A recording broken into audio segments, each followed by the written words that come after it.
Là, on va dire les termes. On va parler de l'événement le plus attendu de la cryptosphère, The Merge Ethereum 2.0. Ça va marquer à jamais l'histoire de la crypto-monnaie. C'est historique. On peut se demander pourquoi tant de bruit, pourquoi tant de cinéma autour de tout ça. Tout simplement parce que l'Ether, c'est la deuxième plus grande crypto après le Bitcoin en termes de market cap. Et pour te partager quelques chiffres, prépare-toi parce qu'on parle de très gros chiffres. Ethereum, c'est plus de 180 milliards de dollars de market cap, plus de 30 milliards de dollars bloqués dans les smart contracts, plus de 400 applications décentralisées qui tournent sur la blockchain Ethereum. Et la blockchain Ethereum a pléthore d'utilisations. Il y a des stablecoins, des oracles, des NFT, bref. Et si cette mise à jour est tant attendue, c'est parce qu'elle a nombreuses fois été retardée. Et d'un côté, ça se comprend parce qu'on voit que les enjeux sont colossaux. C'est la plus grande chose qui soit arrivée à Ethereum depuis son lancement. Et là, on va voir ensemble pourquoi The Merge. Combien de temps ça va durer? D'ailleurs, si tu as une petite idée, n'hésite pas à me dire combien de temps tu penses que ça va durer. Quels sont les enjeux, les changements, les opportunités, pourquoi on parle de fourchette, que faire. On va aussi parler d'une attaque dont personne ne nous parle. T'as compris, on va dire les termes, tu connais, si tu connais pas. Ici, on parle crypto. Si c'est un sujet qui éveille ta curiosité et ou te passionne de manière incommensurable, tu sais ce qu'il te reste à faire et on commence, c'est parti. Donc The Merge, ça va marquer un grand changement dans le processus de validation des blocs sur la blockchain Ethereum. En gros, on va passer du Proof of Work, qui est une méthode souvent critiquée pour sa forte consommation d'énergie, au Proof of Stake, qui est une méthode souvent adulée pour son respect de l'environnement. Tout est à nuancer, bien sûr. Là n'est pas la question.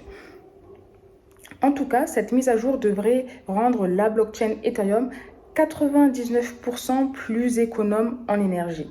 Et si cette mise à jour s'appelle The Merge, c'est parce que la blockchain Ethereum Proof of Stake, aussi connue sous le nom d'Ethereum 2.0, existe déjà en mode test depuis fin 2020 sous le nom de Beacon Chain.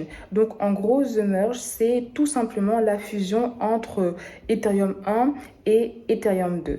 Et sur le site officiel d'Ethereum, ils font une analogie assez intéressante. En gros, il faut imaginer Ethereum comme un gros vaisseau spatial qui a un moteur, mais le moteur n'est pas assez fonctionnel. Et la Beacon Chain, pardon, c'est tout simplement le nouveau moteur beaucoup plus robuste et opérationnel qu'on veut donner à Ethereum pour le rendre beaucoup plus fort, beaucoup plus sécurisé. Et après d'énormes tests qui ont été faits sur ce moteur, il est temps qu'on place le moteur sur Ethereum. Et l'enjeu réside également dans le fait qu'on va remplacer un moteur en plein vol avec toute l'activité qui s'y passe et c'est pour ça que c'est un événement important et c'est pour ça aussi que ça a été retardé. La bonne nouvelle, c'est que comme il y a eu plein de tests et d'ailleurs le dernier en date c'était Bellatrix qui s'est déroulé avec succès, en théorie, tout devrait bien se passer.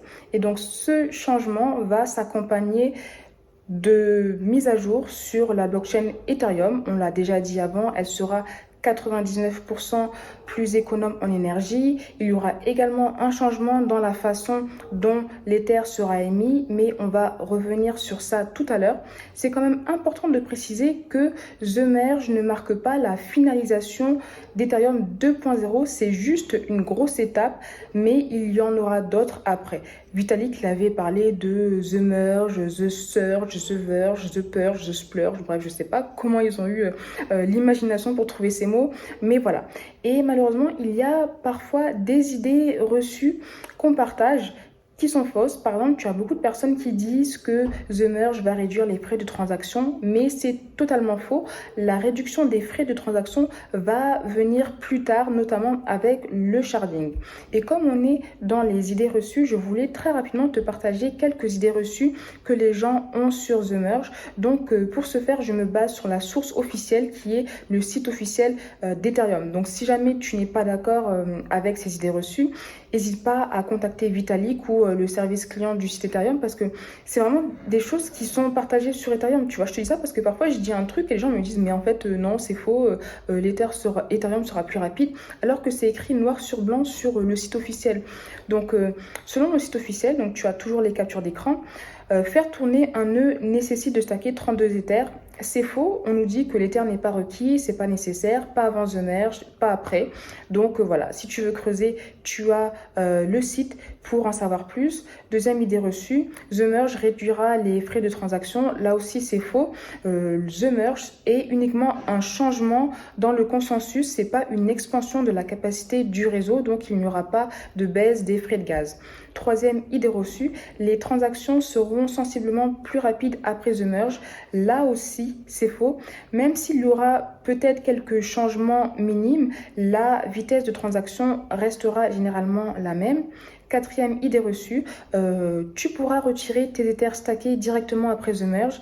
Là aussi, c'est faux. Tu ne pourras pas retirer tes Ethers stackés directement après The Merge. Pour pouvoir les retirer, il faudra attendre la prochaine mise à jour de Shanghai qui se fera, je crois, dans 6 à 12 mois, à vérifier. Cinquième idée reçue, les rendements devraient tripler après The Merge. Là aussi, c'est faux. Il y a des estimations qui parlaient d'une augmentation de 50%, mais on est loin des 200% qu'on peut voir parfois. Et d'ailleurs, tout à l'heure, je vais te montrer que les rendements pourraient être encore plus faibles que ceux qu'on ne croit. Sixième idée reçue, on va terminer avec celle-là. The Merge entraînera un temps d'arrêt de la chaîne. Là aussi, c'est faux. The Merge a été conçu pour que le passage au Proof of Stake se fasse sans pause. Et c'est aussi pour ça qu'on parle de changer le moteur d'un vaisseau, d'un avion en plein vol. Maintenant, revenons sur le stacking. Déjà, ce qui est intéressant, c'est qu'il y a plus de 30 milliards de dollars en Ether qui sont stackés sur la blockchain 2.0. Ça en fait la plus grande blockchain Proof of Stake en valeur stackée avant même qu'elle ait remplacé Ethereum 1.0. Pardon. Donc en gros, Ethereum 2.0 est dans le futur avant même d'être dans le présent. C'est exceptionnel. Donc il y a des gens qui ont stacké directement en mettant en place leurs nœuds. T'en as d'autres qui ont stacké en déposant leurs Ethers dans des pools de stacking. Mais là, on va reparler de ça tout à l'heure. Une autre donnée intéressante que Chainalysis nous partage, c'est que si on regarde les portefeuilles qui stackent plus d'1 million de dollars, qui fait référence aux stackers institutionnels, on voit que c'est un nombre qui augmente régulièrement. Et le passage au Proof of Stake pourrait également attirer encore plus les investisseurs institutionnels parce que comme cela rendra Ethereum beaucoup plus respectueux de l'environnement et que tu as beaucoup de grandes entreprises et d'investisseurs qui prennent les sujets de développement durable et du respect de la nature très à cœur, ils pourraient voir un plus grand intérêt à investir dans l'Ether et ça c'est positif. Tu as même des experts qui disent qu'après The Merge, le Bitcoin va prendre encore plus cher parce qu'il sera encore plus critiqué pour sa consommation d'énergie. Et tu en as même qui disent aussi que l'Ether on pourrait voir un flippening entre l'Ether et le Bitcoin. Donc l'Ether pourrait devenir la première crypto en termes de market cap. N'hésite pas à me dire ce que tu en penses. Maintenant, on va revenir sur les manières de gagner de l'argent avec l'Ether. Donc tout simplement en les stackant, hein, tu peux les stacker sur des plateformes décentralisées comme Lido, qui est une des plus grandes plateformes pour stacker de l'Ether. Et il y a un truc intéressant qu'il faut qu'on mette en avant, c'est qu'on a vu que les Ethers stackés ne seront pas disponibles tout de suite. On pourra uniquement les retirer après la mise à jour Shanghai. Et il y a un concept assez intéressant que tu peux faire sur Lido, c'est le liquid stacking. En fait, tu peux stacker tes Ethers pour recevoir du STETH qui sera une preuve de dépôt et ces STETH, tu pourrais les utiliser sur d'autres plateformes DeFi comme Curve Finance. Donc ça, tu vois, c'est intéressant. En théorie, un Ether égale à 1 STETH, mais on a déjà vu des variations. Et tu as même certaines personnes qui ont décidé d'acheter de l'STETH pour avoir en gros de l'Ether en solde, parce que quand la mise à jour sera passée, tu pourras convertir tes STETH en Ether. Une autre manière de stacker ces Ethers, c'est de les stacker sur les plateformes centralisées comme Binance qui proposent aussi du stacking. Tu as même des gens qui sont vraiment des jeunes, qui ont une stratégie encore plus ouf, c'est qu'ils empruntent de l'Ether sur des plateformes d'emprunt comme Aave, par exemple, pour pouvoir être éligible à l'airdrop issu du fork d'Ethereum. On va parler de ça tout à l'heure, mais en gros, ce qui est assez intéressant, c'est de voir qu'Aave a, pour cette raison, je pense, décidé de stopper les retraits ou les dépôts d'Ether. En tous les cas, tu as la capture d'écran. On va parler d'un autre élément positif relié à The Merge, c'est que The Merge va permettre de voir un grand changement dans la quantité d'Ether qui sont émis chaque année. En gros, Ethereum 2.0 va récompenser les validateurs avec moins de jetons qu'il en attribue actuellement aux mineurs. Donc, moins de jetons seront émis chaque année. Ça va réduire les émissions d'environ 90%, ce qui va causer une forte réduction du taux d'inflation sur Ethereum. En plus de ça, avec la quantité d'Ether qui est brûlée chaque année, ça c'est dû, je crois, à la mise à jour London ou IEP, quelque chose. Je te mets la capture d'écran parce que là, j'ai plus le nom en tête. Mais il est fort possible que l'Ether devienne déflationniste. Ça veut dire que l'offre totale d'Ether diminuera chaque année et qu'il y aura plus d'Ether brûlés que d'Ether émis. Ça, c'est positif et ça pourrait avoir un impact très positif également sur le prix. Par contre, si on parle des rendements, les rendements pourraient être inférieurs à ce qui était prévu. Beaucoup parlaient de 10%. Et là, ça pourrait être 4%. En tout cas, je t'invite à lire cet article pour creuser. Une autre question assez intéressante, combien de temps va durer The Merge? Je te laisse 2 secondes pour que tu puisses me dire un chiffre ou un nombre. Je te donne la réponse. The Merge va durer 12 minutes. Et pendant ces 12 minutes, qui seront, je pense, les 12 minutes les plus longues des développeurs Ethereum, il y a environ 150 développeurs Ethereum qui seront en mode alerte maximale pour dénicher les potentiels bugs et les corriger. Une information qui est assez intéressante et rassurante, c'est que même si bug il y a, ceux-ci ne vont pas affecter les actifs, mais ils auront plutôt un impact sur la vitesse de transaction. Donc au pire du pire du pire, ces bugs pourraient entraîner des retards et faire que The Merge dure 5 minutes, voire 10 minutes de plus. Mais tout devrait bien se passer, en tout cas c'est ce que nous affirment les développeurs Ethereum. Maintenant, parlons du fork, parce que le truc, c'est que le passage du Proof of Work au Proof of Stake n'est pas une nouvelle qui ravit tout le monde, ce n'est pas une nouvelle qui met tout le monde d'accord, notamment les personnes qui minent de l'Ether. Donc, il y a un groupe de développeurs qui se sont réunis pour forker la blockchain. Donc, en gros, ils veulent copier-coller la blockchain Ethereum pour que quand Ethereum Proof of Stake soit présent, il y ait toujours une autre version Ethereum Proof of Work qui existe, qu'on va appeler ETHPAO. Donc, en copiant-collant la blockchain Ethereum, techniquement, tous les actifs présents sur Ethereum 1 seront également présents sur le fork. Donc là, on pourrait se dire, ah mais c'est cool, ça veut dire qu'on va avoir 2 fois plus d'argent. Et c'est là où il faut faire très attention parce que ce n'est pas le cas. Encore faut-il que cette crypto soit supportée par les projets crypto, parce que même si tu copie-colles une blockchain mais que les stablecoins ou les projets crypto refusent de la considérer en tant que telle, ça veut dire que les actifs sur cette blockchain copiée n'aura aucune valeur. Et dans ce cas, il est fort probable que les actifs copiés ont une valeur beaucoup plus faible sur ETHPAO que sur le réseau principal. D'ailleurs, tu as beaucoup de personnes qui disent que le fork d'Ethereum est un scam. Tu as des plateformes qui ont dit qu'elles n'allaient pas supporter ETHPAO. Par exemple, il y a même les Bales qui ont fait comprendre que seulement les NFT sur Ethereum Proof of Stake seraient considérés.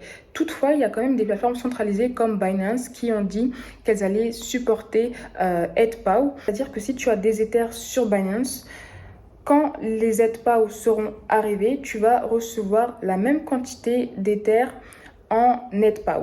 Donc voilà. Une autre chose que j'ai oublié de te dire, je te le dis maintenant, c'est que le passage du Proof of Stake est aussi beaucoup critiqué sur des enjeux de décentralisation. Parce que quand on voit la répartition des plateformes qui proposent le stacking de l'Ether, on voit que Lido Finance a plus de 30% de la totalité des Ethers stackés et ça cause des problèmes parce qu'on voit qu'il y a une forte centralisation. Donc n'hésite pas à me dire ce que tu en penses. Maintenant, revenons sur ces ETHPAO, sur ce fork. La question qu'on peut se poser, comment récupérer les actifs présents sur ETHPAO? Donc si tu as des Ethers sur une plateforme centralisée comme Binance, tu as littéralement rien à faire. Binance s'occupe de tout. Il va donner à chaque personne la quantité équivalente qu'ils avaient en Ether en ETHPAO. ça risquerait de prendre un peu de temps. C'est pour ça aussi que les retraits ou les dépôts de l'Ether seront bloqués pendant toute cette période autour de The Merge. Et si tu utilises des plateformes décentralisées, des portefeuilles décentralisés comme MetaMask ou Ledger, tu vas également recevoir l'ETHPOW, mais tu devras faire des démarches beaucoup plus techniques pour reprendre le contrôle dessus. Par exemple, sur MetaMask, tu devras rajouter le réseau ETHPOW dans les détails qui seront connus après The Fork, mais là encore, attention, parce que tu as les développeurs d'Ethereum qui disent que la meilleure chose à faire, c'est littéralement de ne rien faire. Surtout qu'il est fort probable que les actifs sur ETHPOW, comme on l'a dit juste avant, aient une valeur extrêmement faible. Donc, est-ce que ça vaut le coup de faire ces démarches? À voir, à toi de voir et de faire ce que tu veux. Mais dans tous les cas, sache qu'il sera possible de récupérer tous les actifs qui seront copiés sur le fork d'Ethereum. Mais il faut quand même garder en tête qu'en décidant de revendre les actifs présents sur ETHPOW, tu peux t'exposer à un risque d'attaque replay. On va voir ensemble ce que c'est. En fait, l'attaque replay, c'est une attaque qui permet de dupliquer des transactions d'un fork sur la blockchain principale pour voler les actifs de la blockchain principale qui ont généralement beaucoup plus de valeur. Ça voudrait dire que si par exemple tu décides de vendre un NFT que tu as eu sur le fork d'Ethereum, juste après la vente de l'actif copié, qui est relativement sans valeur, un pirate pourrait théoriquement reproduire cette transaction sur Ethereum et tromper la blockchain en créant un enregistrement apparemment réel d'une fausse transaction. C'est pour ça aussi que les développeurs d'Ethereum ils disent que la meilleure chose à faire, c'est de ne rien faire pour ne pas s'exposer à des risques inutiles. Par contre, là, je voulais te faire un peu peur. Je vais rétablir la vérité. C'est que l'attaque replay sera impossible sur l'ETHPOW, en théorie, parce que pour qu'une attaque replay puisse avoir lieu, il faut que les actifs copiés sur le fork aient le même identifiant sur les deux blockchains et dans ce cas-là, ce ne sera pas le cas. Donc ouf, on peut dormir sur nos deux oreilles, le risque d'attaque replay est écarté, mais ça ne veut pas dire que les risques ne sont pas présents parce que tu sais que les risques courent toujours. Par exemple, tu as potentiellement des personnes mal intentionnées qui vont venir te voir en te disant ouais, j'aimerais acheter ton base sur le fork d'Ethereum à 100 Ether par exemple pour finalement t'arnaquer. Donc c'est pour ça, moi je te conseille de faire très très attention si tu décides de jouer avec les forks, si tu décides de jouer avec tes actifs sur ETHPOW. Donc voilà, on a vu quelques points assez intéressants qui concernent The Merge et Ethereum 2.0. N'hésite pas à me dire ce que tu en penses, n'hésite pas à me dire si tu es bullish ou bearish sur Ethereum 2.0. Est-ce que c'est surcoté, sous-coté? Je t'attends dans les commentaires. Si ce n'est pas encore fait, pense à t'abonner à la chaîne, mettre un petit pouce j'aime et puis on se retrouve dans la lettre alpha pour du contenu encore plus exclusif. C'est tout pour moi. À très très très très vite. Et ah oui, j'allais oublier. Tu connais, hein, mais je le répète ici, aucun conseil en investissement. Fais toujours tes propres recherches. Et si jamais je me suis trompée dans ce que j'ai dit, n'hésite pas à me le faire savoir en commentaire. C'est tout pour moi. À très vite.